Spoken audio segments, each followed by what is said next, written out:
देखिए, अखिल गोगोई विधानसभा की मर्यादा को नष्ट करते हैं। अखिल गोगोई अपने आप को जो है ना, पहले तो सोचते हैं कि मैं ही बॉस हूँ, इस पूरे असम का, इस पूरे भारतवर्ष का अपने आप को बॉस करते हैं। जिस तरीके से विधानसभा की कार्रवाई को वो डिस्टर्ब करते हैं और जो विधानसभा की गरिमा को नष्ट करते हैं, वो उचित नहीं है। किसको छोड़ना है, किसको पकड़ना है, उसके लिए जो है डिपार्टमेंट है, पुलिस है, और जो पुलिस जो व्यवस्था करती है, जो कानून है, कानून के और संविधान के तरह ही से ही देश चलेगा, व्यक्ति चलेगा और समाज चलेगा।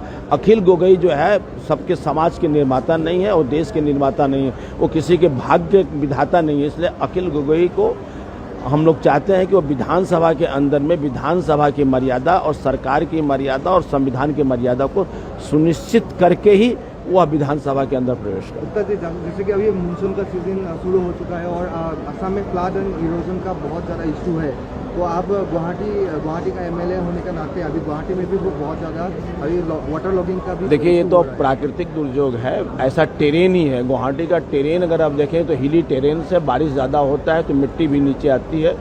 और उसके अलावा नाला भी जो है ना, नाले में क्या करते हैं, आज हमारी जनता भी जो है ना, वो नाले के अंदर में जो ये जितने भी वेस्ट प्रोडक्ट हैं, प्लास्टिक डाल देते हैं, कूड़ा करकट डाल देते हैं, जिससे नाला जाम हो जाता है और नाले का पानी सड़क पे आ जाता है, किसी को घरों में जो जाता है। इसलिए सिविक सेंस भी होना ज़रूरी है।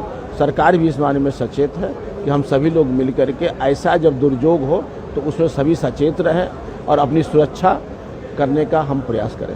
राम मंदिर का जो इशू था, वो इशू में अभी जस्टिस सीबीआई बोला है ये सीबीआई प्रोब होना चाहिए, तो क्या मानना? देखिए, ऐसा है कि सरकार उसके बारे में चिंतित है और सरकार इसमें पदक्षेप ले रही है कि क्योंकि हमारा जो धार्मिक स्थल है उसकी पवित्रता किसी भी तरीके से भंग नहीं हो, इसके लिए सरकार सचेत है।